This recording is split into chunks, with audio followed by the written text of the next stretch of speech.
essentially we're saying is the disruption caused, namely by quite very strict measure taken in reference to the management of the COVID-19 situation, also the global tightening of the fiscal and the monetary measures, and the impact that could have on domestic consumption. In addition to the terrible humanitarian cost, the report notes the war in Ukraine is having a negative impact on the country's economy and labor market. The ILO estimates 2.4 million Ukrainians have lost their jobs this year because of the conflict. Ungbo says the impact of the war is being felt globally in rising food and fuel prices, increased food insecurity, and poverty. He says Russia's invasion of Ukraine is affecting and disrupting the labor markets and economies of neighboring countries. For example, in Tajikistan, the World Bank is projecting a 40% fall in migrant workers' remittances, and in Kyrgyzstan, a 33% decline. These trends could easily shift into political and social destabilization. Authors of the report express concern that most of the job growth that exists is concentrated in the informal sector. This, they say, is jeopardizing the positive trend that has been made in the last 15 years toward formalizing employment. They say progress in narrowing the gender gap in employment also is at risk, and the economic gap between developed and developing countries is widening. Lisa Schlein for VOA News, Geneva.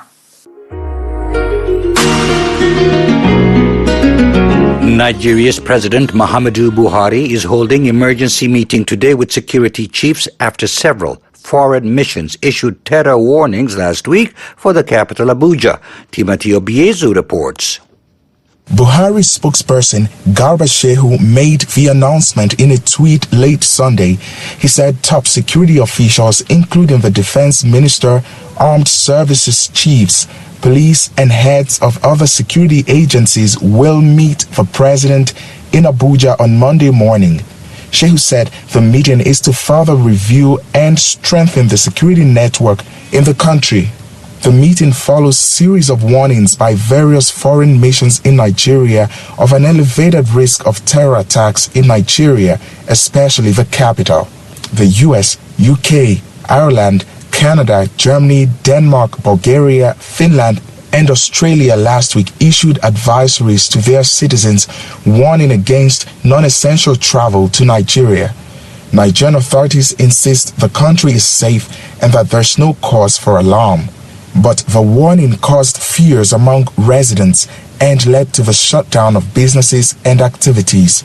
Security expert Senator Irebu says authorities are only trying to allay fears, but that the warnings must be taken seriously. We have to continue as members of the public because we want safety, we want stability. We have to continue demanding that, okay, they should also improve. When they give assurances, I think that's the right thing to do because you don't need to create more panic or to show the public, okay, you're not in charge of the situation. Nigerian security forces have been battling jihadist groups in the northeast for years, but concerns that such groups may be expanding their attacks elsewhere are growing.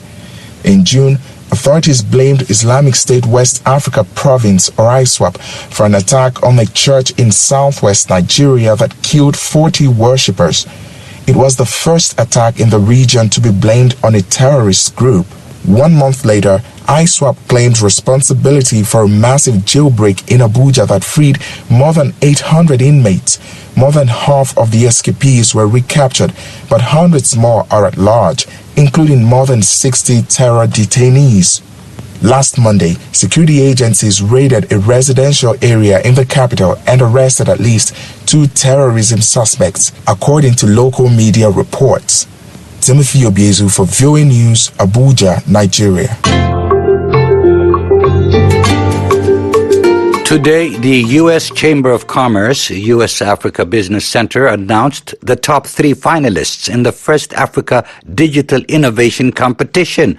The finalists are Amodei Abioro, CEO and co-founder of Health Biotics, Ore Alamade, co-founder of Grow Agric, and Frank Nana Adde, co-founder of Shopa. The annual competition, held in partnership with the U.S. African Development Foundation and American Chambers of Commerce across Africa, rewards African innovators, entrepreneurs, and startups that use digital products and services to have a positive impact on African citizens. VOA is a media partner in the competition. Scott Eisner, president of the U.S. Africa Business Center, and Travis Atkins, president, U.S. Africa Development Foundation, announced the finalists just a short time ago live on VOA's Africa 54 television news. Moments after the announcement, VOA's Paul Ndiho spoke with each finalist. Let's hear what they have to say. First up is Imodoye Abioro from Nigeria, CEO of Health Botics, which uses a mobile application and a 24/7 call center to serve as a logistics hub for medical facilities around Nigeria. This is an amazing piece of news. I am so excited. It represents an entirely new dimension for what we do at Health Botics, and I'm so grateful. Health Botics has come a really long way since our pilot, and we've been supported all through it by the U.S. Chamber of Commerce. So it's kind of poetic that they come in again at such an important inflection point in our journey to give us that extra help that we need. Thank you so much. Next up is Frank Nana Adde, co-founder of Shopa, a Ghana business-to-business e-commerce system providing financial services to small, informal grocery shops. It helps them get access to supplies and manufacturers. Wow. Wow, I can't even hide my excitement. I'm really excited about this. And I want to thank the U.S. Chamber of Commerce and the U.S. Chamber of Commerce African Business Unit, and also U.S. African Development Foundation for this opportunity. At Shopper, we believe that the informal retailers are the backbone of the African continent, driving the African's economy, and we actually have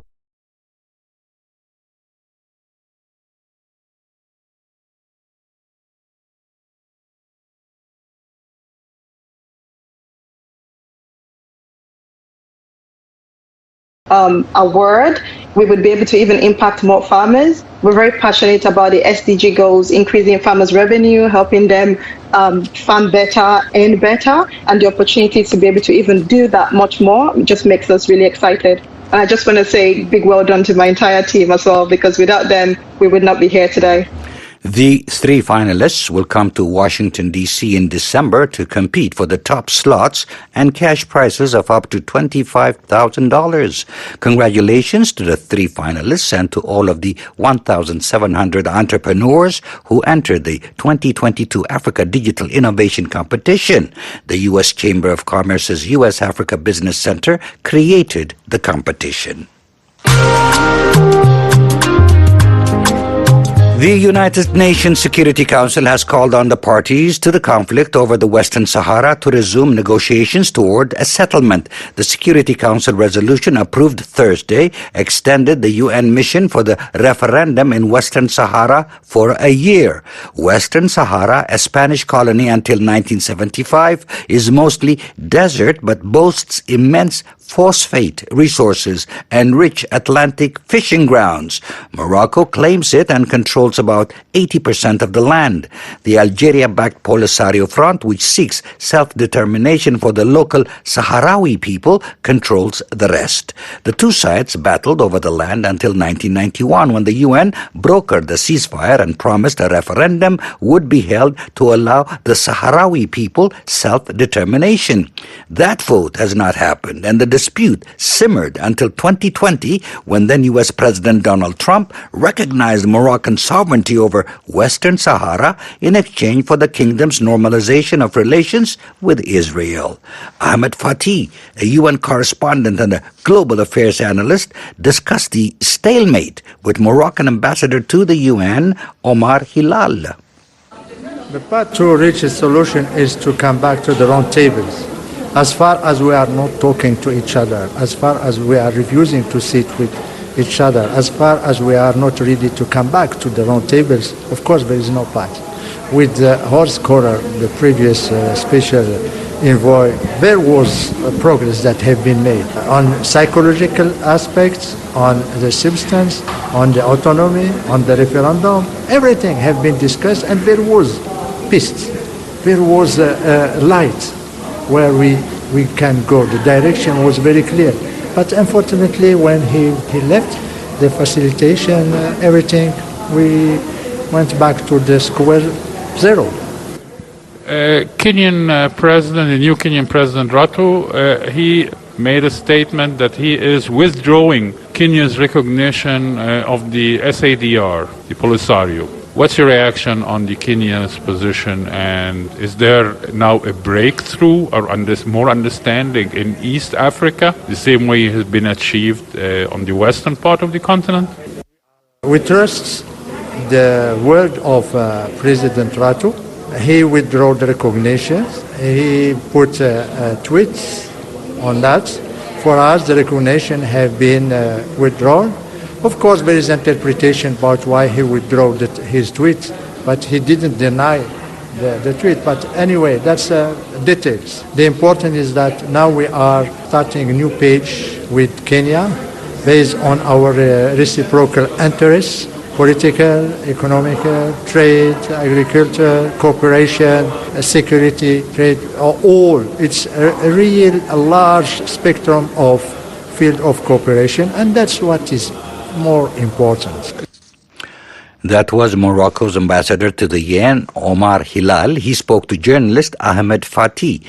Sidi Omar, the Polisario Front representative to the United Nations, criticized what he called continued inaction by the Security Council. He also rejected what he called Moroccan attempts to impose its plan controlling the Western Sahara and granting it autonomy. After the Security Council vote, Omar said Morocco leaves the Sahrawi people with no other option but to continue and intensify the legitimate armed struggle for self-determination. However, he said the Polisario Front is committed to participate fully in efforts to negotiate a move towards self-determination.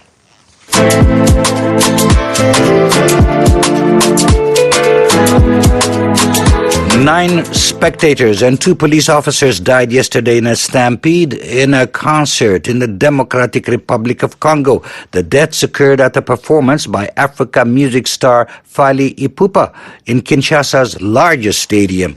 The French news agency AFP quotes Interior Minister Daniel Asselo Okito as saying the organizers went beyond 100% capacity and they must be punished. Authorities say the venue was jammed with people, including the corridors. The Congolese press agency said the police, who had cordoned off 3 areas to secure the pitch, the VIP stand and the stage, could not hold back the pressure of the crowd. According to AFP, Ipupa said it appeared they were jostling at the exit and around the stadium and spectators were dragged to their deaths. He offered condolences to the families of the victims. The incident happened hours after at least 150 people were killed in Seoul, South Korea, in a stampede at a Halloween celebration.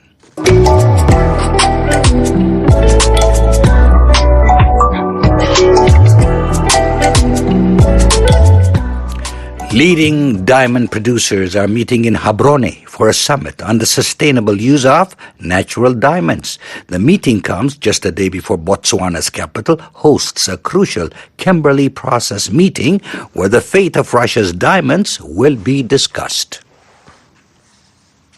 Speaking at the summit today, Botswana President Mokgweetsi Masisi emphasized the need to mine the precious stones for sustainable development. He says there is now more awareness on the operations of the diamond mining industry amid concerns over stones mined to finance conflict. More importantly, we want to continue working collectively with industry to respond to the needs of the consumer who purchase our products.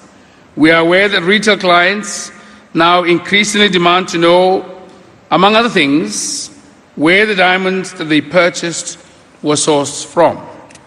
They want to know how the diamonds have improved the communities living in the areas where they are mined.